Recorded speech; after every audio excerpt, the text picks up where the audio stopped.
Por este día, gracias por la oportunidad de estar reunidos juntos para estudiar tu palabra. Disponemos nuestro corazón y nuestra mente para que nos hables y para que este sea un tiempo productivo en que nuestra fe sea edificada en el conocimiento de tu palabra. Danos un corazón sensible a lo que tú quieres hablarnos y permítenos tener toda nuestra atención aquí, Señor. Llévate toda distracción y que podamos aprender de ti, Señor, en el nombre de Jesús. Amén. Bien, los últimos versículos del capítulo 3 hablaban del segundo mandamiento. ¿Cuál es el segundo mandamiento? Amarás a tu prójimo como a ti mismo, el segundo más grande mandamiento. De lo importante que es que nuestra fe tiene repercusiones en nuestro entorno. Entonces, si somos realmente cristianos, la gente lo debe saber, la gente lo debe sentir. ¿Por qué? Porque la luz no pasa desapercibida en medio de las tinieblas, en medio de la oscuridad. Entonces, el verso 20 del capítulo 3 dice, pues si nuestro corazón no nos reprende, mayor que nuestro corazón es Dios mismo que sabe todas las cosas. Amados, si nuestro corazón no nos reprende, confianza tenemos en Dios y cualquier cosa que le pidiéramos, la recibiremos de Él, porque guardamos sus mandamientos y hacemos las cosas que son agradables delante de Él. Entonces nos dice la palabra una gran clave, la clave de cómo nuestras oraciones van a ser respondidas positivamente.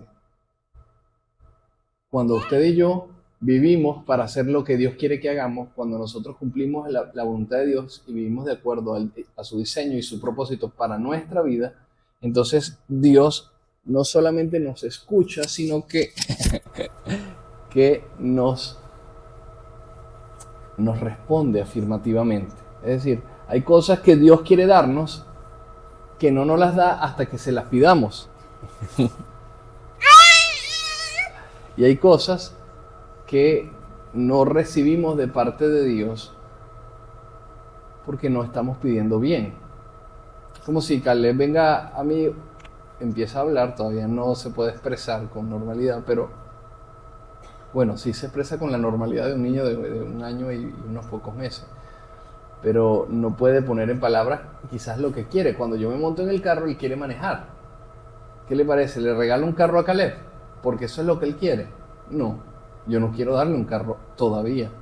Algún día quisiera darle un carro. Bueno, si Dios me permite darle un carro, yo le daría un carro, pero cuando sea mayor de edad y yo sepa que él tiene las capacidades para no convertirse en una amenaza ante la sociedad, sino más bien para ser una persona que va a conducir y que va a ayudar a la familia manejando.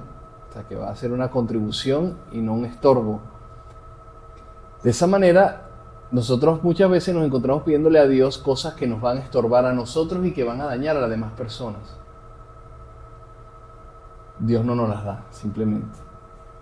Dios, dice un dicho coloquial, Dios no le dio cacho a burro. ¿Por qué? Porque sería una amenaza un burro con un cacho. Todo lo que hace un burro, imagínate si le pusieran un cacho. Una amenaza. Eso es un dicho coloquial para ilustrar una verdad que es un tanto bíblica. O sea, que Dios a cada ser creado le da un diseño, le da un propósito y lo equipa para ese propósito. Cada uno de nosotros tiene un propósito. Yo no voy a recibir más o menos de lo que mi propósito otorgado por Dios requiere. Es decir, puede ser que yo sea una persona muy ambiciosa y que yo quiera tener muchísimo dinero, pero si Dios me creó con una finalidad que no requiere grandes sumas de dinero, eso no significa que yo sea un fracasado porque no llegue a ser un multimillonario, sino que yo voy a tener lo necesario para el propósito que Dios me creó. Eso siempre y cuando yo no esté estorbando con mi vida, porque a veces cuando no maduramos y no crecemos, nos convertimos en un estorbo para las peticiones que tenemos e incluso para nuestro propio propósito. Usted y yo podemos ser nuestros peores enemigos, podemos convertirnos en los que estorbemos más nuestro propósito. O sea, nuestra mayor amenaza no está lejos de nosotros, está muy cerca. Y eso lo entendía Pablo, por eso decía, miserable de mí, ¿quién me librará de este cuerpo de muerte? Nuestro peor enemigo somos nosotros mismos. La gente se enfoca en lo de afuera y no termina de ver que el peor enemigo es la inconstancia, la inconsistencia. El peor enemigo es la comodidad, la pasividad, el status quo. Es también las limitaciones que yo me pongo, lo que yo creo que soy capaz de hacer, cuando en realidad tengo muchas más capacidades que Dios me dio. Y eso lo han puesto en diferentes escenarios a prueba. Una de ellas era un evento en el que en una competencia olímpica le dijeron a los que competían cuál era el récord de los 100 metros planos. Y durante décadas todos trataban de romper ese récord y nadie podía. Pero bastó que llegó un hombre y rompió el récord, con que de ahí en adelante todos empezaron a romper el récord. ¿Por qué? Porque en su mente ya no había límite. Era, si el otro pudo y yo lo vi, ese es un récord que yo puedo alcanzar también. Y así la gente empezó a creer y a prosperar y a mejorar sus capacidades físicas para romper récords. De esa forma es que nosotros tenemos que vencer los estorbos que hay en el camino. La Biblia dice que sobre toda cosa guardada guardemos nuestro corazón, porque de él mana la vida. Y suena muy bonito, nuestro corazón mana la vida. Pero hay otro versículo que dice que no hay nada más engañoso y perverso que nuestro propio corazón. Y el engaño no es el engaño que podemos perpetrar a alguien más, que podemos engañar a alguien más con nuestro corazón, sino que podemos engañarnos a nosotros mismos con nuestro propio corazón, creyendo que estamos buscando a Dios, creyendo que estamos sirviéndole y que le estamos agradando. En realidad pudiéramos estar engañándonos a nosotros mismos, pudiéramos estar fabricándonos escenarios y pensamientos donde nosotros nos autocomplacemos creyendo que estamos complaciendo a Dios. ¿Me explico? Si yo creo que estoy complaciendo a Dios, yo voy a seguir haciendo las cosas como le estoy haciendo. Pero si un día me doy cuenta de que no le estoy agradando, yo tengo que corregir eso. Y así aprendemos cosas que nos sirven en un trayecto de nuestra vida, pero que cuando crecemos ya no nos sirven. Los mismos zapatos que usábamos cuando teníamos la edad de Caleb no los podemos usar ahorita. ¿Cómo nos veríamos si usáramos los mismos zapatos, la misma ropa? Terrible. Usted y yo necesitamos crecer, ajustar y mejorar. ¿Por qué? Porque Dios quiere darnos muchas cosas, y esas cosas que Él quiere darnos van a requerir que nuestra obediencia y nuestra decisión de hacer su voluntad por encima de la nuestra sea la que impere. Nuestras decisiones y nuestras prioridades pueden ser muy nobles, pero no pueden ocupar el lugar de las prioridades y de la voluntad de Dios. Cuando Jesús estuvo en Getsemaní, Él dijo: Padre, no se haga mi voluntad sino la tuya. Y esa decisión le costó muchísimo, pero Él no solamente lo habló, sino que lo vivió. La voluntad de Dios es mejor que la nuestra, aunque nos duela, aunque nos cueste. Estoy seguro que Jesús no se arrepintió en ningún momento de haber cruzado ese camino. Entonces, ¿cuándo nos va a dar Dios lo que le pidamos? Bueno, cuando vivamos como Él quiere que vivamos. No es que Dios no nos escucha o que Dios escucha a alguien más y a nosotros no. Dios nos va a escuchar y nos va a contestar como queremos que nos conteste cuando nuestra vida sea como Él quiere que sea. Cuando cumplamos nuestro diseño y cuando le pidamos a Él no solamente algo egoísta o vanidoso, sino que le pidamos cosas que tengan que ver con lo que Él quiere hacer aquí en la tierra. Entonces dice el 23, y este es su mandamiento, que creamos en el nombre de su Hijo Jesucristo y que nos amemos los unos a los otros.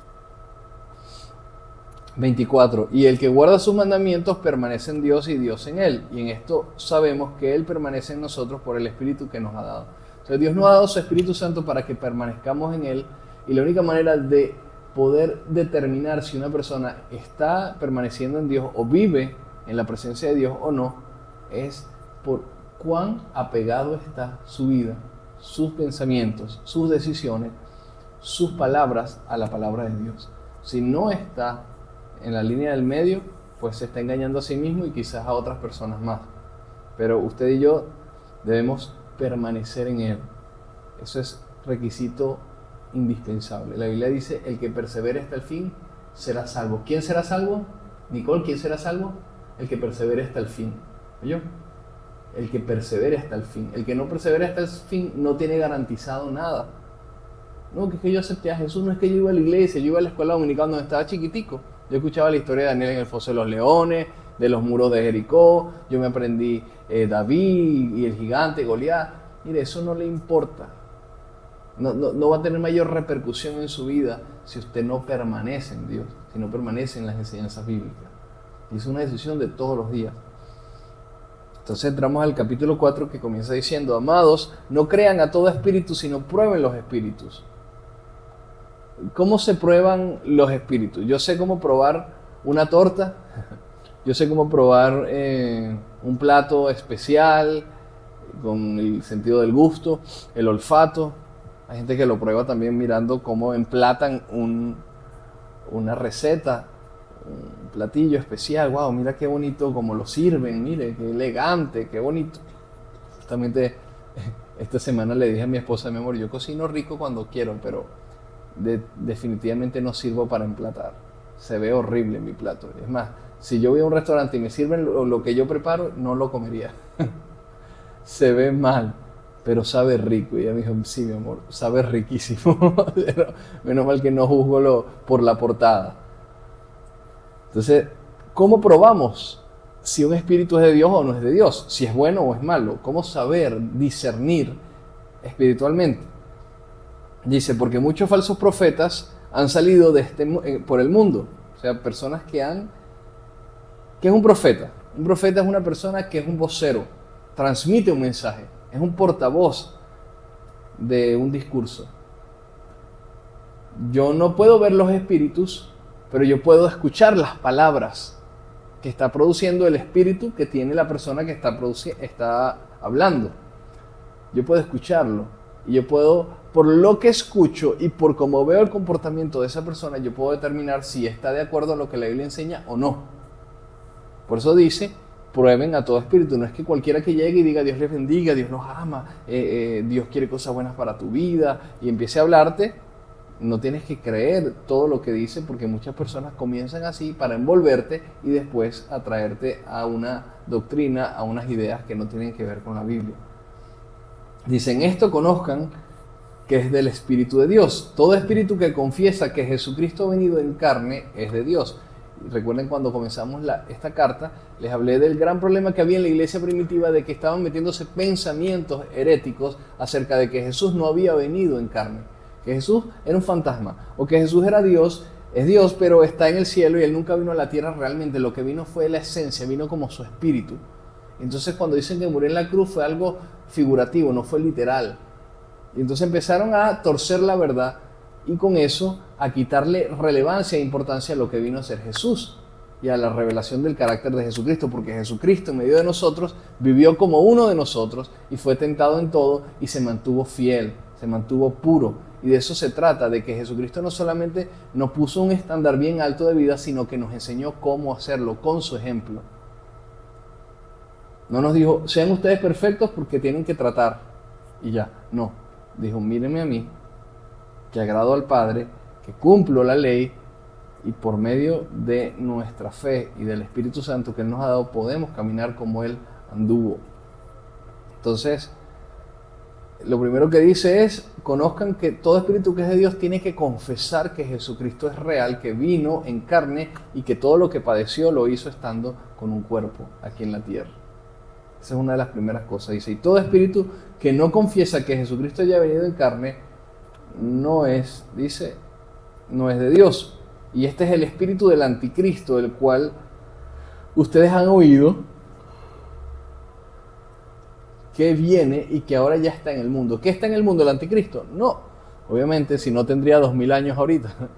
El anticristo está hablando del espíritu del anticristo. El espíritu del anticristo ya está suelto. Ya la gente duda, pone en tela de juicio, inspirados por espíritus demoníacos, han torcido la verdad, y entonces muchos creen que creen en Jesucristo, pero lo que creen es en una creencia rara, o que es una herejía, que va en contra de la palabra. Dice el 4: hijitos, hijitas, hijitos, vosotros sois de Dios y habéis vencido, y los habéis vencido, porque mayor es el que está en ustedes que el que está en el mundo. Ellos son del mundo y por eso hablan del mundo y el mundo los oye. Nosotros somos de Dios. El que conoce a Dios nos oye, el que no es de Dios no nos oye. En esto conocemos al Espíritu de verdad y el espíritu de error. Entonces hace una comparación. Hablaba del espíritu del anticristo, pero ahora habla del espíritu de error, que está muy ligado. Es cuando alguien se acerca a Dios de una manera errada, cuando tiene creencias y convicciones distorsionadas acerca de la fe cristiana. Dice que es cristiano, va a la iglesia, pero cuando ve su relación con Dios, parece que fuera un espiritista. Ve su vida y dice, bueno, pero este va para la iglesia a darse golpes de pecho, pero vive como le da la gana. O usa las oraciones como si fueran conjuros mágicos. Y Dios quiere una relación personal, Dios quiere revelarse a nuestra vida, pero este espíritu de error crea una resistencia, porque si tú aprendes mal, después cuando te quieren enseñar bien, ¿qué sucede? El dicho coloquial, loro viejo no aprende a hablar. ¿Por qué? Porque ya el loro viejo ya cree que sabe hablar, no va a aprender algo nuevo porque ya está viejo. Eso es algo que no necesariamente ocurre con todos los seres humanos, pero ocurre con todos los seres humanos que se dejaron envejecer psicológica y mentalmente. Esa vejez psicológica tenemos que huirle. No solamente tenemos que sentirnos jóvenes y tratar de mantener un espíritu juvenil, sino que deberíamos conservar la capacidad de aprender cosas nuevas de Dios todo el tiempo. Porque estamos en un constante cambiar, en un constante renovarnos y una constante transformación. Es lo que dice Romanos 12:2. Dice, no se amolden al mundo actual, sino más bien sean transformados por medio de la renovación de su entendimiento, para que puedan comprobar, así como aquí dice, prueben a todo espíritu, bueno, para que puedan comprobar la voluntad de Dios, buena, agradable y perfecta. ¿Cómo yo puedo entender la voluntad de Dios? ¿Cómo yo puedo entender cómo relacionarme con los demás? ¿Cómo yo puedo entender cómo vivir para Cristo y estar en la verdad y no en el error, como dice aquí? Pues yo necesito renovarme continuamente. Yo necesito aprender cada día más. Si no, entonces Dios me dio el Espíritu Santo para que me cambie, pero yo no lo estoy dejando hacer nada. Entonces yo pudiera poner en tela de juicio, ¿realmente tienes al Espíritu Santo? Porque si no está habiendo cambios en tu vida, entonces, ¿cómo yo puedo determinar que lo tienes? Y es lo que decía Santiago, muéstrame tu fe sin tus obras, que yo te mostraré mi fe por mis obras. El árbol bueno da frutos buenos, el árbol malo da frutos malos. Así de sencillo. Por eso dicen, esto conocemos el espíritu de verdad y el espíritu de error. El espíritu de error muchas veces es complaciente. Bueno, ¿y tú qué hiciste? Bueno, yo no hice nada, o hice esto, o hice aquello. Ay, ¿y eso te lo inspiró el Espíritu Santo? Bueno, yo no sé si el Espíritu Santo, pero la verdad es que era lo que yo quería hacer. Ay, tú te gobiernas. Tú eres tu Señor. ¿Quién es tu Señor? Qué fácil es hacer a Jesús nuestro Salvador, pero qué difícil es que se convierta en nuestro Señor también. Porque de eso es que se trata. Y Tomás, después de haber dudado de si Jesús había resucitado o no, cuando se consigue con el maestro y él le dice, mete tu mano en mi costado, en mis manos, donde están las heridas, y él dice, mi Señor y mi Dios. En ese momento es cuando él, después de haber caminado con Jesús, Jesús se convierte en su Señor. Y todos tenemos que vivir un día, un punto de inflexión en nuestra vida en la que Jesús pasa de ser simplemente una persona agradable con quien congeniamos en muchas ideas, pasamos de ser admiradores de Jesús y nos convertimos en verdaderos discípulos del Maestro. Donde Él ahora es mi Señor y no simplemente alguien con quien yo simpatizo. Verso 7. Amados, amémonos unos a otros porque el amor es de Dios. Todo aquel que ama es nacido de Dios y conoce a Dios. Él va presentando ideas y después la contraposición de esa idea. Dice, el que no ama no ha conocido a Dios porque Dios es amor. A ver, y el amor va mucho más que ese romanticismo de, ay, mira qué bien, me siento alegre cuando te veo, yo te amo en el amor del Señor, qué bien que tú eres parte de la iglesia y me caes chévere. Eso no es amor. Amor es cuando yo puedo sobreponerme a que hayan puntos de vista distintos, aunque yo piense de una manera distinta a ti, pero yo puedo sobreponerme a eso, servirte e incluso estar dispuesto a dar mi vida para que tú tengas otra oportunidad. Eso es amor. El amor, el amor de verdad no se sienta a calcular cuánto va a dar. Jesucristo no se sentó a calcular, bueno, yo puedo sufrir por ellos, pero que que no me crucifiquen. Mejor que sea algo más rápido, Señor. Que sea, bueno, una muerte violenta, pero, no sé, que me lancen por un barranco y yo caí y ya. Y que dure pocos segundos. No primero los látigos, que me escupan, que me traten mal, que me insulten toda una noche. Después entonces que me lleven de Pilatos a Herodes y de Herodes a Pilato. Y entonces que pongan en tela de juicio y me digan, ¿eres tú realmente el Hijo de Dios? Que se burlen de mí y me pongan un letrero en la cabeza que diga Rey de los Judíos sarcásticamente para burlarse de mi ejecución, que me coloquen una corona de espinas, que me vistan como si fuera un rey pero semidesnudo en la cruz. Él no se puso a evaluar qué tanto le iba a costar el amor, no se pone a evaluar qué tanto le va a costar, simplemente está dispuesto a todo. Por eso dice la palabra que debemos conocer ese amor y ese amor experimentarlo también por los demás. En esto se mostró el amor de Dios para con nosotros, en que Dios envió a su Hijo unigénito al mundo para que vivamos por Él. Tú tienes una razón por la cual vivir y por la cual morir también.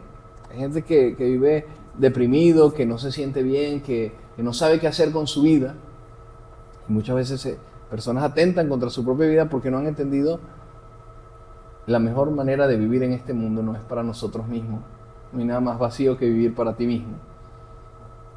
Cuando entiendes que eres parte de una causa mayor, que Jesucristo es esa causa mayor, que Dios quiere que tú compartas el propósito de traer luz a las tinieblas y de que tienes un objetivo aquí en la tierra con la voluntad de Dios, entonces en ese momento usted va a tener no solamente una razón para vivir, sino para morir y va a encontrar propósito. Dice el 10, en esto consiste el amor, no en que nosotros hayamos amado a Dios, sino que Él nos amó a nosotros y envió a su Hijo en propiciación por nuestros pecados, para que pagara el precio de nuestro pecado. Amados, si Dios nos ha amado así, debemos también nosotros amarnos unos a otros. ¿Qué piensan de eso? ¿Qué piensan de eso?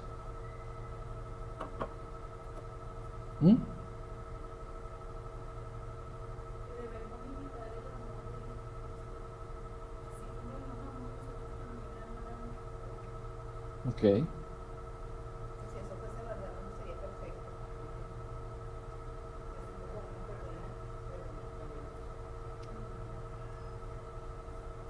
Punto de inflexión. Qué fácil romantizar el amor.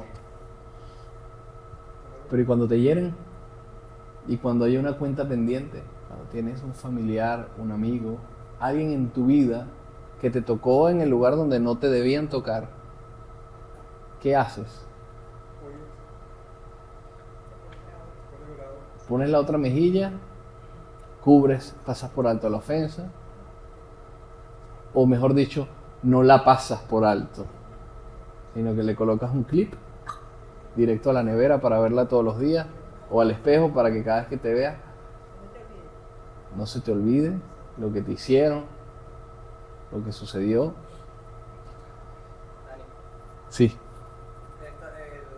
el mundo está full como todo, porque va como muy conectado desde la primera parte, que es evaluar si el espíritu es verdadero o no. Porque la base de tanto esa parte como esta es la comparación. ¿Tú cómo comparas que un espíritu es verdadero? O vamos con el ejemplo de la torta. ¿Cómo tú sabes que una torta es buena? Porque tú conoces el sabor de una torta. La has comparado. Tú pruebas una torta y sabes que está buena porque la comparas con otros sabores que tú conoces. Pasa lo mismo a nivel espiritual. ¿Tú sabes que un espíritu es verdadero o no? Porque tú conoces, ese debería ser el deber ser. Tú conoces al espíritu de verdad que es Dios. Y eso te conlleva que si tú conoces a Dios y lo sigues conociendo, tú conoces el amor porque Dios es amor. ¿Cómo tú puedes amar a otros si tú no conoces el amor de verdad? Y el único amor de verdad que puedes conocer, o que debería ser el primero que conoces, es el de Dios. Sí.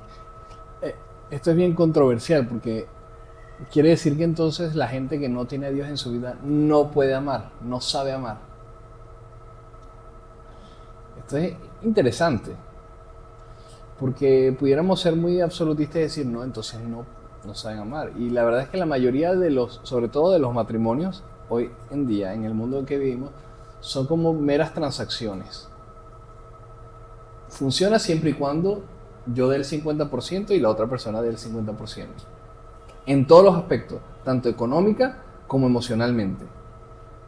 Si en algún momento yo siento que le estoy dando más que el otro, empieza a debilitarse la relación y muchas de ellas terminan en divorcio, porque sienten que no están dando lo mismo. Entonces es como un negocio. Mira, este negocio no va a funcionar así que mejor cada uno que agarre por su lado.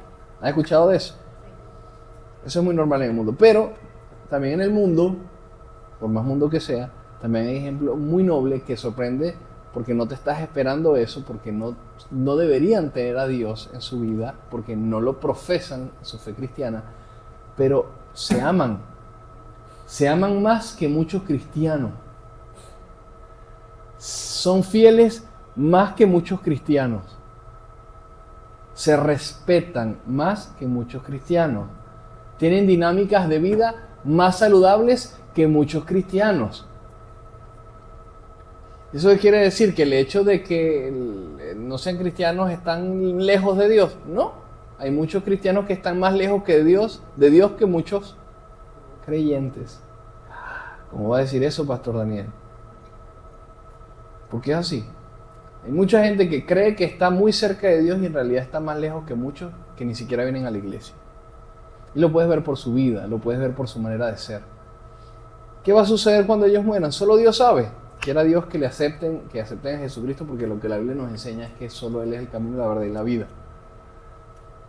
Pero Dios es el que va a determinar si se salvan o no se salvan. El problema es que hay muchas personas que no han escuchado la palabra de Dios, pero ya viven principios que la palabra de Dios establece. Entonces, viven y disfrutan de los beneficios de la aplicación práctica de la palabra de Dios. Si yo la aplico, me va a bendecir. Y se los cuento porque yo conozco de muchas empresas judías o que tienen ciertas convicciones prácticas de la fe cristiana y ellos diezman. No son cristianos, son judíos o no son judíos y son de cualquier religión o son ateos, pero ellos diezman. Parece ilógico, ¿verdad? Porque han aprendido que eso es un secreto milenario. Que la razón por la que no tenemos no es porque nos cuesta almacenar más, sino que es porque tenemos que aprender a ser generosos. Y el que más da es el que más termina teniendo. Y eso es un principio bíblico, eso es una ley espiritual que nos engloba a todos. La cumples, te bendice; la incumples, estás en maldición por incumplirla. Es la ley, aquello que llamamos la ley de Moisés. Es ese manual de vida que lo conozcas o no lo conozcas, si lo vives, recibes bendición, pero si vives a espalda de ese libro y haces las cosas en contra de lo que dice ese libro, de la ley, entonces tú recibes la consecuencia. Así de sencilla. Por eso dice Deuteronomio 30, y aquí pongo delante de ti la vida y la muerte, para que elijas la vida y vivas tú y tu descendencia, y no que mueras. Y yo soy tu Dios, que hago misericordia a millares de generaciones, pero visito la maldad en los padres y en los hijos de los hijos. ¿Por qué? Porque hay una repercusión, hay una consecuencia en nuestros actos, y muchos se acercan a Dios sin saber que se están acercando a Dios porque están viviendo de acuerdo al diseño. Y por eso hay muchas sorpresas. Ahí es donde yo me contesto esa famosa pregunta: ¿qué va a suceder con aquellos que sobrevivan a la gran tribulación, pero que no son la iglesia porque nunca se convirtieron antes de la venida de Jesucristo? Pues ese va a ser el tiempo para que ellos y los hijos de ellos durante el milenio puedan convertirse y puedan conocer a Dios.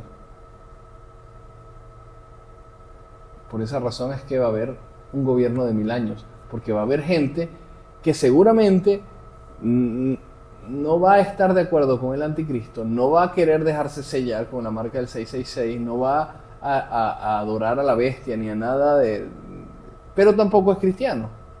¿Y entonces qué va a suceder en esos días? Pues van a ver todo el zaperoco van a conocer a Jesucristo y de primera mano van a salvarse. Obviamente no tenemos que esperar hasta esos días para salvarnos. Lo ideal es la condición de la iglesia, porque cuando Jesucristo venga, estaremos con Él. Y cuando Él descienda a la tierra, vendremos a gobernar con Él durante 1000 años. Pero aquellas personas que sobrevivieron y que no iban en contra de Dios, pues van a estar esos días con la oportunidad de recibir un nuevo líder para las naciones, para restaurar la creación completa. ¿Tienen alguna pregunta hasta aquí?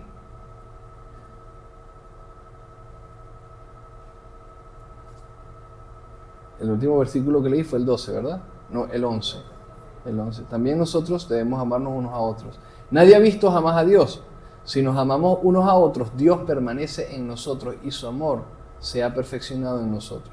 O sea, ¿cómo podemos saber que Dios está presente? Bueno, tiene que haber una atmósfera de amor. Y no estoy hablando de una atmósfera de romanticismo donde la gente se adula, donde la gente se trata bonito, pero es por las apariencias, sino de un amor real. La Biblia también habla de un amor no fingido. No es un amor de postura, no es un amor de que, bueno, tengo que sonreírte porque es domingo y te conseguí en la iglesia. Y tengo este cartel que dice, hay gozo en la casa de Dios y te ves genial. No se trata de una sonrisa de alcabala.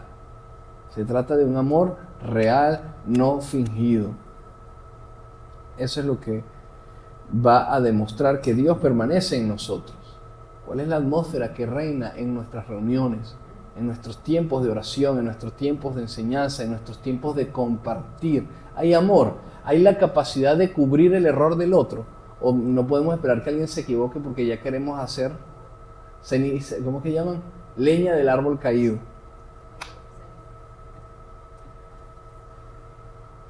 Debemos cubrir la desnudez de nuestro hermano. Cam, hijo de Noé, se salvó del diluvio, pero tuvo un corazón perverso. Y dice la Biblia que descubrió la desnudez de su padre. Dice la Biblia que Noé se le pasaron unos traguitos probando una cosecha de vino, me imagino que de uvas que tenía en el arca, y se embriagó. Y entonces empezó a caminar por ahí desnudo y vino Cam y se burló de él. Y le dijo a sus hermanos para burlarse junto con ellos. ¿Y qué sucedió? Dice que Dios lo maldijo y lo execró. No debemos permitir ese espíritu de burla, ese espíritu de ese relajo. Tenemos que vivir con temor de Dios, y el amor es práctico. El amor no es una postura. El amor te impide permanecer en pasividad. El amor te obliga a extenderte.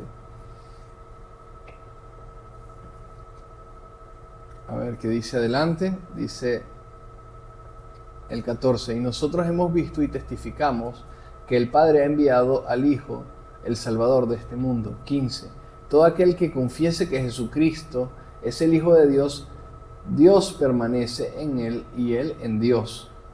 Por tanto, la confesión, aquellos que confiesan, ese es el comienzo, ¿no?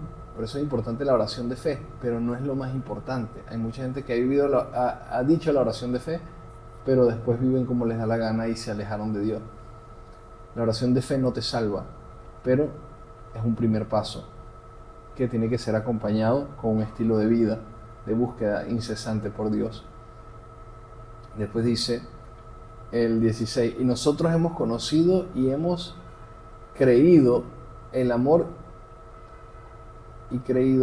de Dios tiene para nosotros. O sea, nosotros hemos conocido y creído el amor que Dios tiene para con nosotros. Dios es amor, y el que permanece en amor permanece en Dios y Dios permanece en él. Entonces, ¿qué piensan ustedes de esto que dice que Dios es amor?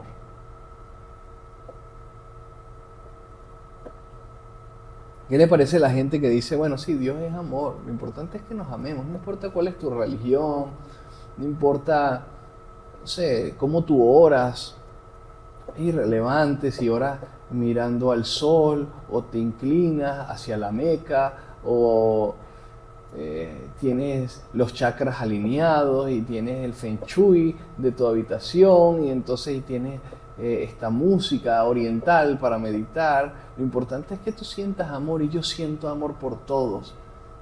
homosexuales, lesbianas, transvestis, yo estoy en tu amor, yo no. ¿Qué piensan ustedes?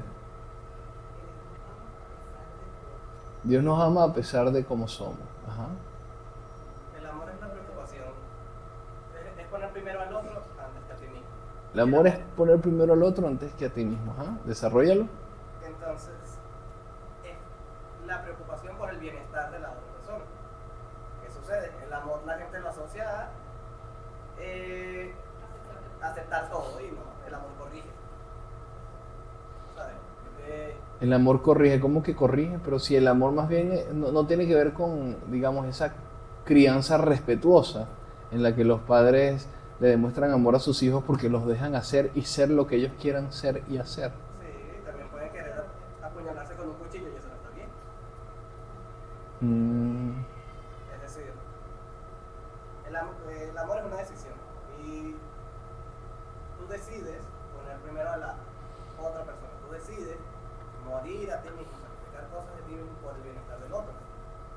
Incluso si eso conlleva a tener que hablar fuerte o corregir ciertas cosas que no están bien, porque si vivimos conforme a una verdad absoluta, pues estar fuera de esa verdad absoluta es estar mal.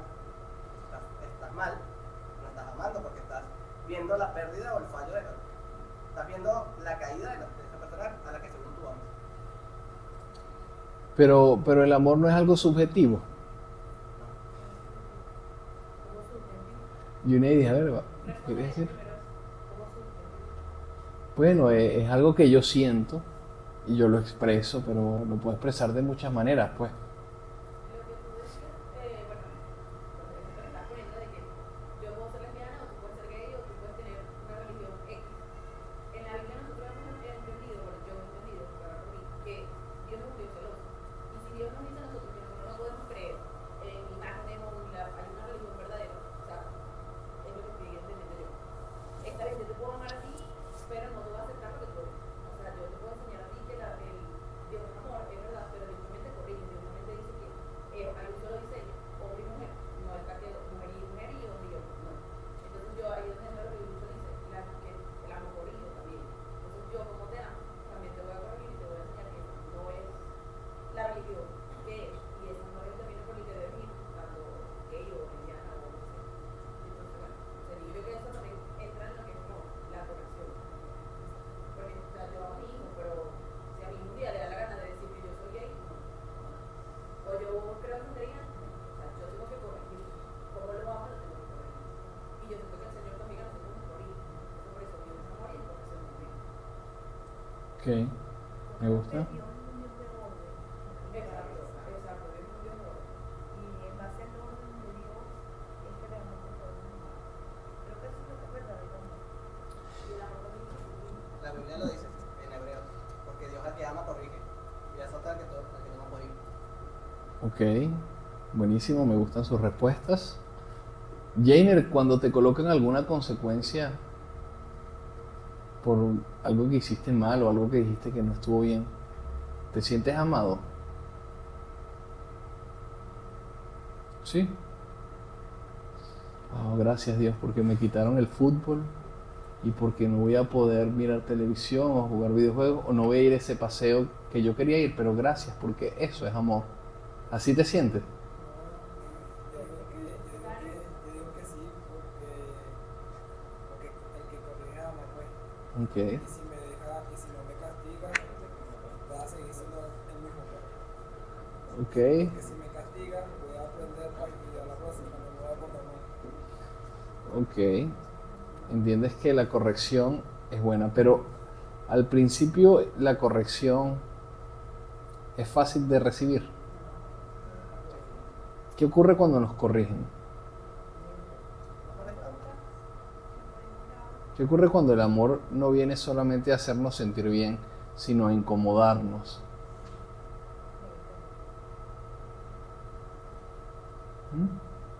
¿Qué ocurre cuando la palabra de Dios, en vez de hacerme sentir bien y consolarme para que yo siga viviendo como vivo, viene a traer, a descubrir todas las fisuras que hay en mi vida y todas las cosas que no están bien para corregirlas? ¿Qué hago? Me escondo, me aparto, me alejo. ¿Tú te sientes amado cada vez que tu mamá te disciplina, Santi? Ok. Pero te pregunto, ¿sabes que ella te ama? Ok, no dudas de eso. Ok. ¿Y cómo haces para lidiar con el hecho de que tu mamá te corrige o te ha golpeado? Puedes decirlo, aquí no la vamos a demandar, no hay violencia. Es importante la técnica del chancletazo, por lo menos. Si no, me imagino que ya no lo puedes alcanzar si corre, pero tiene buena puntería. ¿Cómo haces en ese momento? Porque obviamente no te sientes amado, sabes que hay molestia en tu mamá por lo que hiciste, pero por encima de eso prevalece algo, ella me ama. Y aunque no lo entienda, aunque me cueste, aunque no lo quiera asumir, bueno, o no me queda de otra porque no me puedo ir para la calle a pasar hambre y necesidad, porque sé que ella me cuida. O entiendo, ya va, pero es que, bueno, sí, yo tenía que aprender esto y yo sabía que me estaba equivocando. Ya tú eres un muchacho grande, pero todavía sigues requiriendo corrección, ¿verdad? Entonces, el amor hace cosas que a veces duelen, que a veces cuesta. El amor no complace en el error, no se complace en el error, sino que más bien guía, aunque a veces guiar sea forzar a la otra persona a hacer lo bueno. Mira, yo le decía a ellos, y también fue lo que me enseñaron a mí, la obediencia duele, pero más duele la consecuencia de lo que tú, la desobediencia. De la Más desobediencia. duele cuando el Señor te dice, mira, esto lo hiciste mal, te toca pago. Entonces, eso es lo que yo siempre digo. Miren lo que dice el 17, dice, en esto se ha perfeccionado el amor en nosotros, para que tengamos confianza en el día del juicio, pues como Él es, así mismo, así somos nosotros en este mundo. En el amor no hay temor, sino que el perfecto amor echa fuera el temor, porque el temor lleva en sí castigo, de donde el que teme no ha sido perfeccionado por el amor. Entonces, nos dice la palabra, nosotros estamos en un proceso de santificación. Bueno, ese proceso lo pudiéramos llamar perfeccionamiento de amor. Al principio no vamos a sentirnos muy inspirados a obedecer a Dios. No es que, ay, qué bueno que voy a dejar de pecar y de esta atadura que la voy a dejar, qué bueno. Sí, no siempre me voy a sentir así. A veces va a ser algo que me va a costar dejar, sacrificar alguna idea, una manera de ser, una conducta que yo creía que me hacía bien o por lo menos me daba algún tipo de satisfacción y tengo que abandonarla y no me va a gustar luchar en contra de eso. Pero como estoy en ese proceso de perfeccionamiento, yo entiendo que el amor de Dios que me transforma me hace cambiar progresivamente esas áreas y por eso dice que el amor perfecciona. Entonces ya no hay temor porque el temor lleva castigo, sino que hay confianza. Cuando hay amor, hay confianza, hay perfeccionamiento. Cuando no hay amor, ni confianza ni perfeccionamiento, lo que hay es ausencia de amor, error y pecado que me lleva a la perdición. Entonces por eso la gente expresa y tiene miedo de qué le va a suceder porque sabe que está lejos de las manos de Dios. Dios no puede cuidarte si estás lejos. Es fácil cuidar, vamos a poner un ejemplo.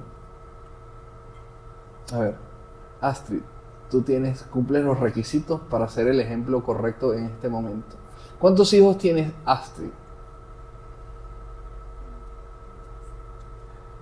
¿Cuántos hijos paridos de tu vientre? 3 hijos. ¿Todos están en la misma ciudad donde tú vives? ¿Ok? ¿Alguno de ellos no está? Uno de ellos. ¿En dónde vive él? ¿Cómo a cuántos kilómetros está? Allá no llega ni un chanquetazo, no llega ni un grito, no llega nada de eso. ¿Cómo haces? ¿Cómo haces para cuidarlos a esa distancia?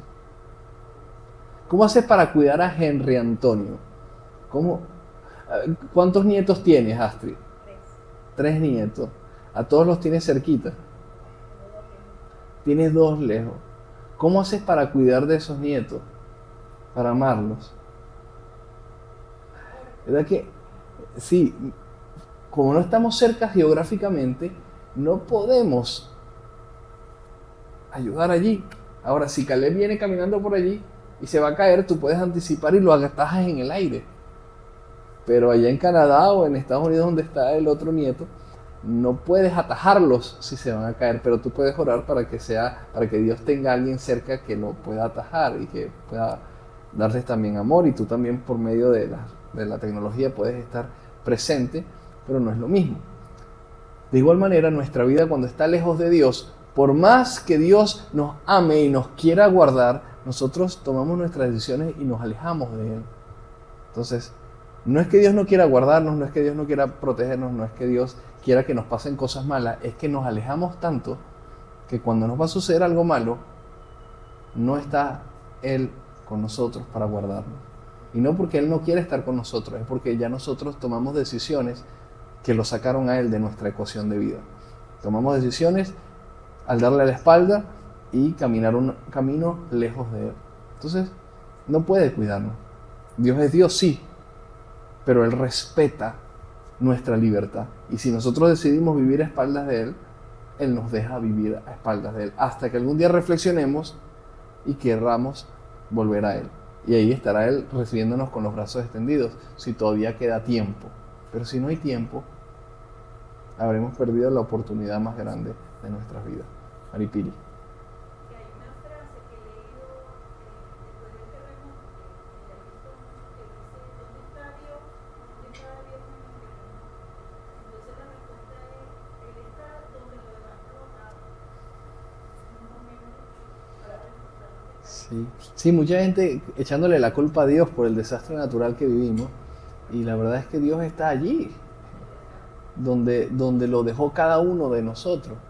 Yo he visto testimonios impresionantes de hombres y mujeres de Dios que Dios guardó, que Dios por alguna razón dejaron el apartamento, bajaron a la panadería y cuando miraron atrás su edificio se vino abajo y no sobrevivió nadie. O sea, ellos estaban minutos antes allí.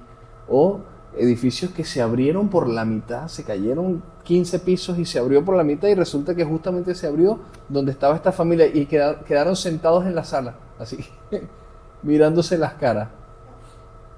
Impresionante. De hecho, aquí en el Petunia me estaba contando ayer que cenamos con Ricardo y con Ashley, que casualmente en el piso 9 se abrió el edificio, se cayó como de lado y los que estaban en el piso 9 tuvieron la dicha, el milagro de parte de Dios, que se abrió, no les cayó la placa del piso 10, sino que se abrió así y ellos estaban en la sala y estaban tan en shock que el padre de familia está grabando así desde arriba porque todos los demás pisos cayeron, ellos aplastaron a todos los de abajo y los que estaban arriba cayeron hacia un lado, así que no les cayeron encima. Y todos llenos de escombros y de polvo, pero su familia sentados en la sala, en los poltrones, mirándose hacia los lados, y se ve que es la esposa y está con una cara así como pasmada, en shock, ni se mueve, y el hombre, se acaba de caer el edificio, aquí está el de al lado no se cayó, y mostrando todo. O sea, con eso no quiero decir, yo no sé si ellos son o no son cristianos. Hubo también muchos cristianos que murieron y eso no es falta de fe. Simplemente hay un día para partir de este mundo y algunos, cristianos o no cristianos, parten con Dios todo el tiempo. Jesús no nos dijo que no íbamos a sufrir, Jesús no nos dijo que no íbamos a morir. Lo que no vamos es al infierno a morir por segunda vez, como mucha gente lamentablemente sí va a ir por haber vivido toda su vida de espaldas a Dios. Pero estoy seguro de que mientras más cerca estemos de Dios, más tranquilos y confiados estaremos, sea que nos toque irnos ahorita o que nos toque ir después. El proceso que vivamos no va a ser esclavos del temor, porque en quien el amor ha sido perfeccionado, no teme, porque ha sido perfeccionado por el amor de Dios. Yune. Una pregunta. Decir que, o sea, Dios está donde tú lo dejaste botado, es como decir que Dios no tuvo el control de cuando pasó el terremoto. Y se supone que Dios tiene el control de todo. No, fíjate, hay cosas, el tema del control de Dios es algo delicado de hablar porque Dios no controla, quien controla manipula. O sea, Dios no anda con, mira, esto va a ser así, va a ser así. Dios conoce lo que va a suceder. Pero todo lo que ocurre malo en la creación es resultado de la aleatoriedad que introdujo el pecado a nuestra existencia. Es decir, ¿cómo pecamos? Ahora hay una cuestión aleatoria en lo que a veces hay gente muy buena que se enferma y muere y hay gente muy mala que no se enferma nunca. ¿Por qué? Porque Dios es malo, porque Dios controla, sí, Dios gobierna la creación. El concepto de gobierno es mucho más amplio y extenso. A pesar de la aleatoriedad del pecado, Dios se involucra con la creación y arregla que todo lo que acontezca alrededor de sus hijos ocurra para bien. Es lo que dice Romanos 8:28. Es muy difícil en estos contextos hablar de esa manera, y me uno a lo que dijo el diácono Gumersindo cuando predicó 2 domingos atrás. Él dijo, no le diga a nadie que esto es para el bien de los que aman a Dios en esta coyuntura, porque es irracional, es no entender y no ser empático con el dolor que atraviesa nuestra nación. Pero cuando ya pase el dolor y el shock de lo que vivimos, poco a poco iremos entendiendo el propósito que Dios tuvo cuando permitió que esto aconteciera, porque todo lo que ha ocurrido a partir del pecado del hombre es un para qué.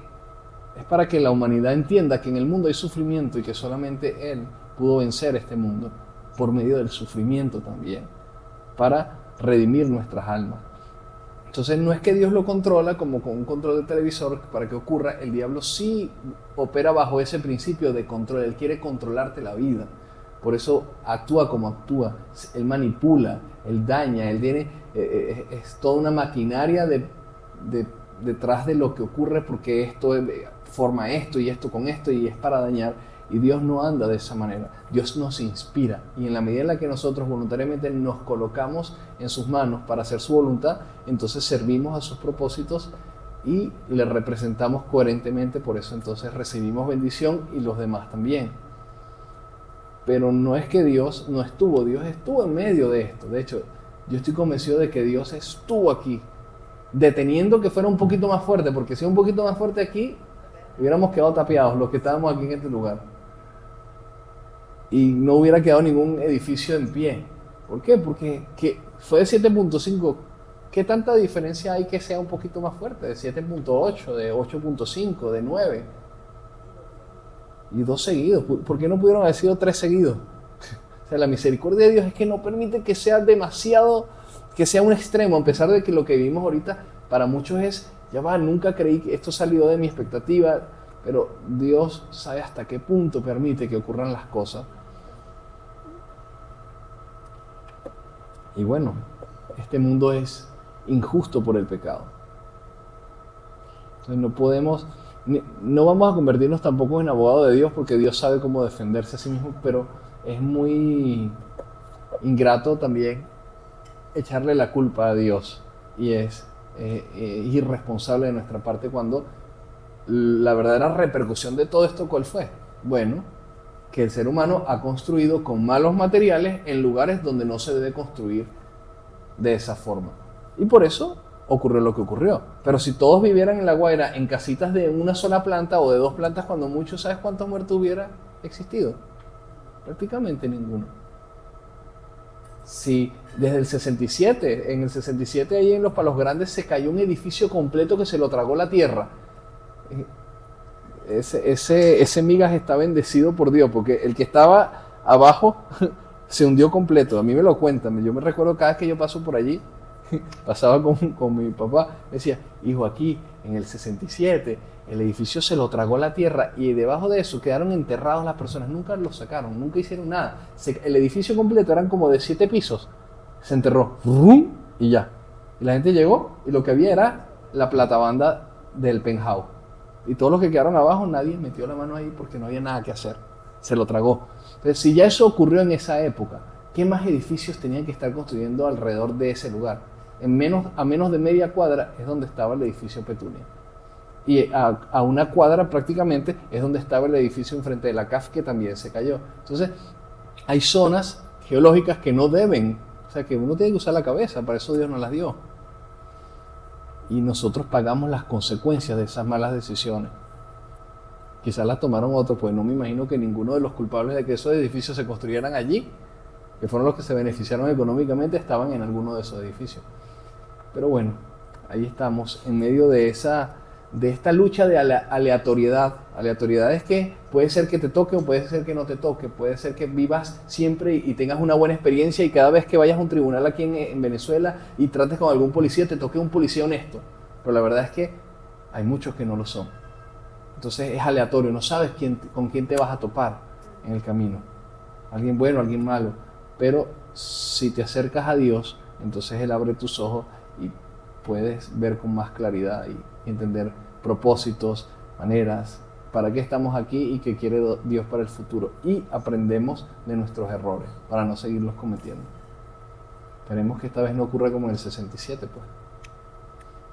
Y así, bueno, hay que, creo yo, como venezolanos, replantearnos dónde hemos hecho urbanismo. En todo el país, todas las ciudades, todos los pueblos, que tan conscientes estamos de los riesgos que hay en los diferentes lugares donde hay construcciones, donde las personas están viviendo y viven como si no hubiera algún peligro. Porque seguramente hay muchas más cosas que tomar en cuenta para prepararnos, sobre todo sabiendo qué es lo que la Biblia anuncia que va a venir para el final de los tiempos. Pero bueno, el que es perfeccionado por el amor, dice la Biblia, y nos quedamos con ese pasaje, es el 17, ¿no? No, el 18. En el amor no hay temor, sino que el perfecto amor echa fuera el temor. Propicio para nuestros días, que el amor de Dios se perfeccione en nosotros, para que podamos confiar en Él. Estemos en una casita en planta baja o vivamos en el último piso de un rascacielos. Tenemos que ejercitar la confianza y dejarnos perfeccionar por el amor de Dios, porque Él se va a encargar de cuidarnos.